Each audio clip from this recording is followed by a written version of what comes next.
How much money have humans created? A staggering amount. So much that simply telling you probably won't convey the magnitude. In this visualization, we're going to show you just how much money exists in the world. But first, let's start small. The median household income in the United States is around $54,000 per year. This is enough to own a car, and perhaps even a home. However, as you will see, in the grand scheme of all the world's money, it is quite minuscule. Let's look at the top 1% of earners instead. To make it into this elite group, annual household income needs to be about 8 times higher, at least $430,000 per year. But of course, even that is still nothing compared to the wealth accumulated by top celebrities and business people. For example, actor George Clooney has a considerable fortune of $180 million, while author J.K. Rowling has a net worth of $1 billion. Mark Zuckerberg is in a different league. The co-founder of Facebook owns a lot of stock in the company, which puts his net worth at $53 billion. But even Zucks can't compare to Bill Gates, who regularly tops the world's richest people list. According to Forbes, Bill Gates has a personal fortune of $75 billion, and even that isn't big enough to fill our unit of measurement in this video. Each square we use represents $100 billion. For a better sense of scale, let's use our $100 billion squares to measure some of the world's largest companies.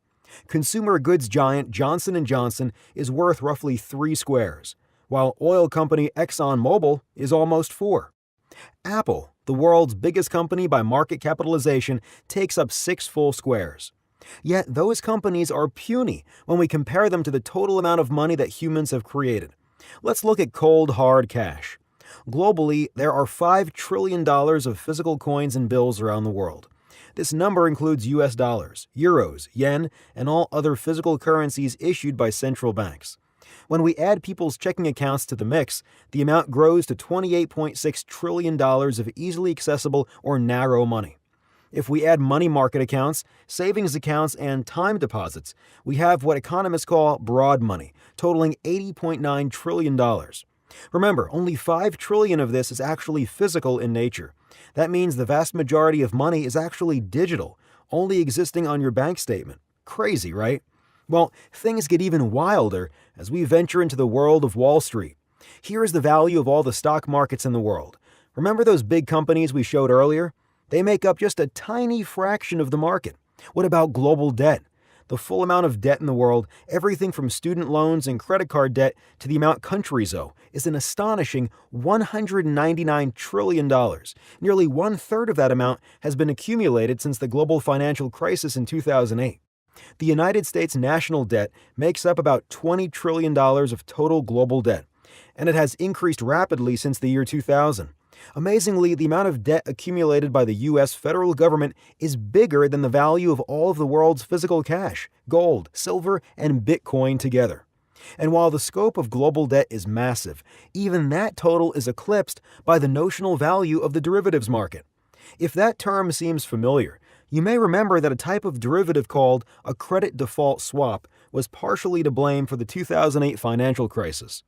Derivatives are essentially a contract between parties that derives its value from the performance of assets, indices, or entities. On the low end, the derivatives market is estimated to be a whopping $630 trillion. However, the truth is that no one actually knows the size of the derivatives market, and the high-end total could be as much as $1.2 quadrillion. There are many financial critics who worry about the risk that these contracts pile onto the global financial system. With the sheer size of the derivative market dwarfing all others, it's understandable why business mogul Warren Buffett has called derivatives financial weapons of mass destruction. Want to learn more about the world's money and markets? Visit The Money Project and see dozens of our latest infographics, data visualizations, and animated videos.